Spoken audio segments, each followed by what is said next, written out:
Olá, tudo bem? Hoje nós temos a nossa segunda entrevista e temos a honra de receber aqui no Professor Sem Fronteiras Lígia Fleury, pedagoga, psicopedagoga, gestora, especialista em ensino e educação. Passou já por várias partes aqui do Brasil, palestrante, e é uma grande colega de muitos anos. Tudo bem com você, Lígia? Tudo bem, é uma honra estar aqui no Professor Sem Fronteiras. Eu acho que é mais um projeto muito bom para a educação do Brasil, e não só do Brasil, né? Para a gente poder transformar realmente a educação que pede por uma reforma e uma urgência, né? Eu vou começar cutucando você hoje.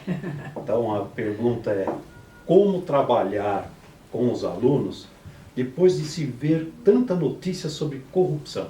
Como é que a escola trabalha a questão da corrupção que está permeando todos os ambientes da nossa sociedade?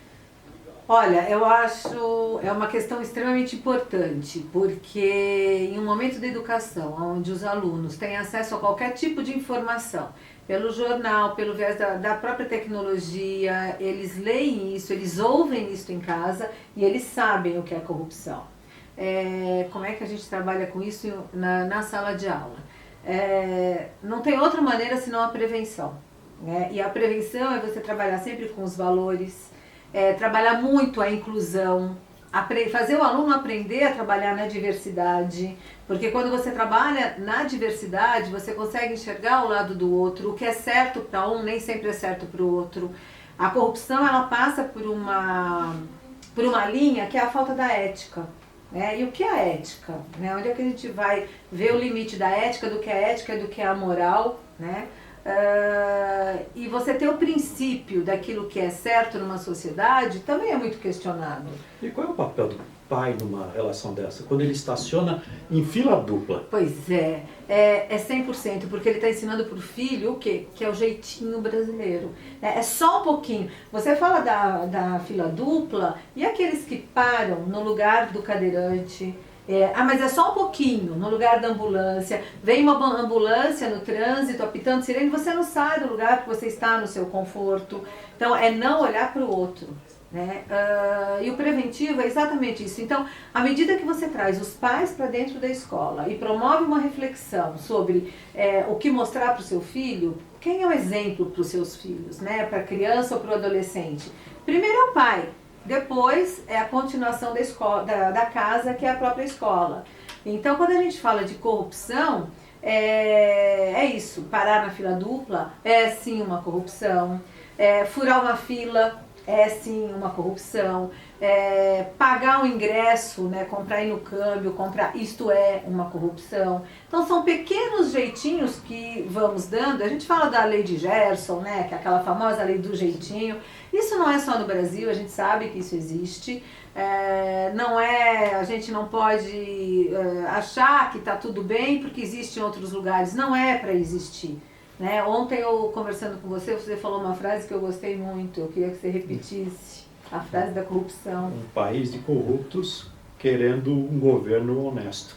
Quer dizer, esse governo honesto, ele saiu da onde? Ele saiu da sociedade, né? Quem está hoje, né, lá em cima, no poder, e que a gente está vendo todo o esforço, né, da justiça para tentar realmente colocar a pena, fazer com que isso venha a acontecer, e a gente vê que às vezes vem liminares, vem isso, vem aquilo para derrubar alguma ação. Aí é uma outra questão que eu acho que é o poder da nossa justiça, que tem que ser revisto todo o nosso código. Mas a grande questão é esse pessoal todo que está assim na mídia, eles sentem vergonha disso, que a gente falava sobre isso, né? Eu só queria fazer uma correção, não é um país corrupto, é uma sociedade corrompível. Perfeito. Que quer um governo honesto. Todo mundo acaba sendo corrompido em alguma coisa. Todo mundo? Eu não sei, alguns. Tem gente que vai pensar um pouco mais sobre isso.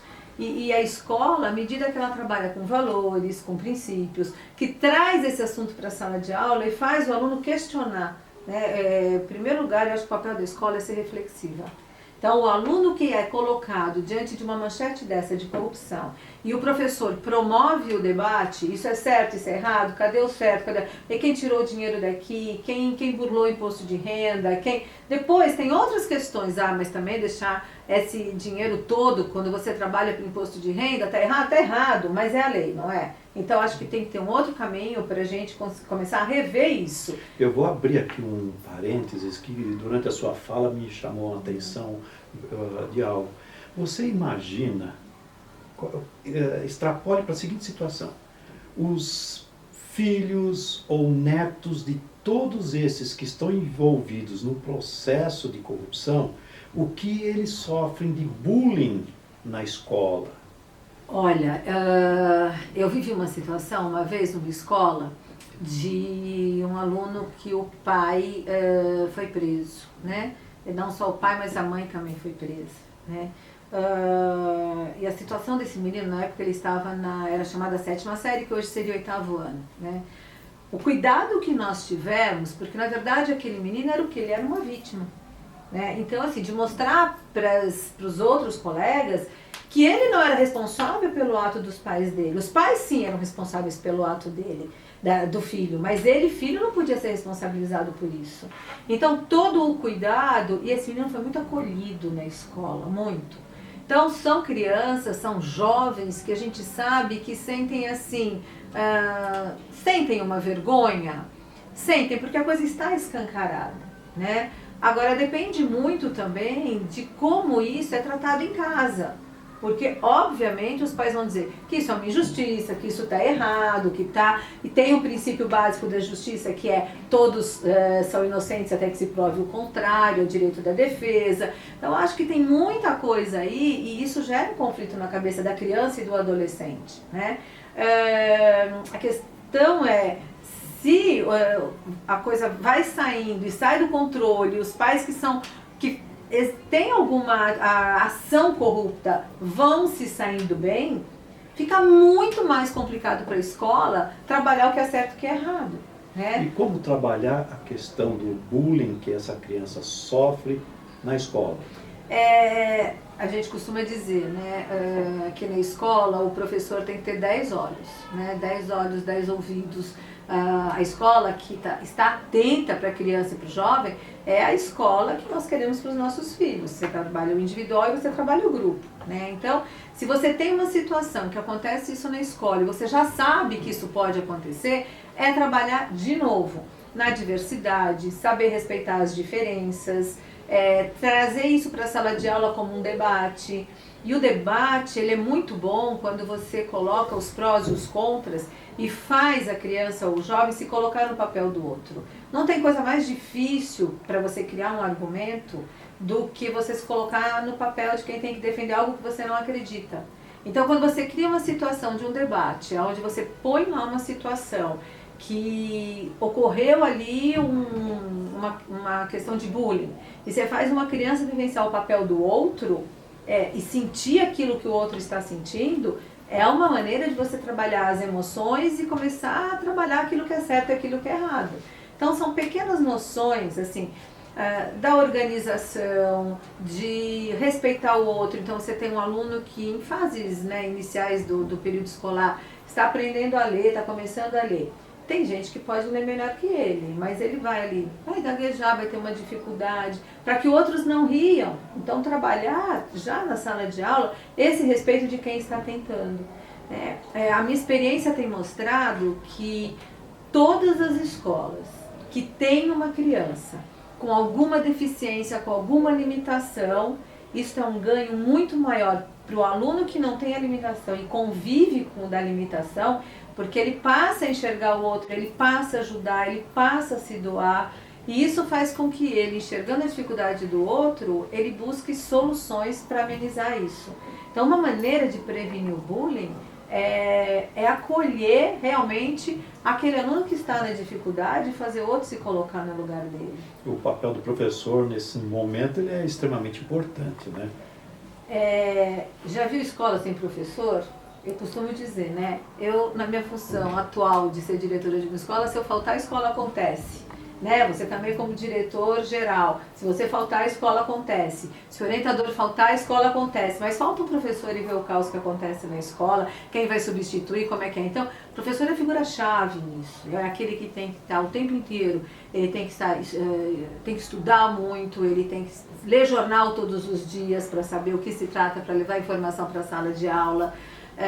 E o professor que não está atento a isso é o professor que vai deixar escapar alguma situação. Então é um professor que tem que olhar o que está acontecendo, não só na sala de aula, no corredor, no parque, na cantina, durante o recreio. E às vezes a situação do bullying não acontece, obviamente, na frente do adulto. Então, acompanhar esses jovens em recreios e ficar de olho nisso, é a possibilidade que nós temos na escola de ver que tem alguma coisa acontecendo errado. É importante dizer também que, às vezes, o aluno vai dando um jeitinho na escola, né, o que é vítima de bullying, mas em casa ele mudou uma atitude. Ele está mais quieto, mais calado. Então, essa parceria família-escola, para os pais chegarem na escola e falar que tem alguma coisa acontecendo porque ele não é assim, isso é fundamental, né? Porque abre os olhos da escola para isso, para ver se realmente tem alguma coisa errada, né? Muito bem.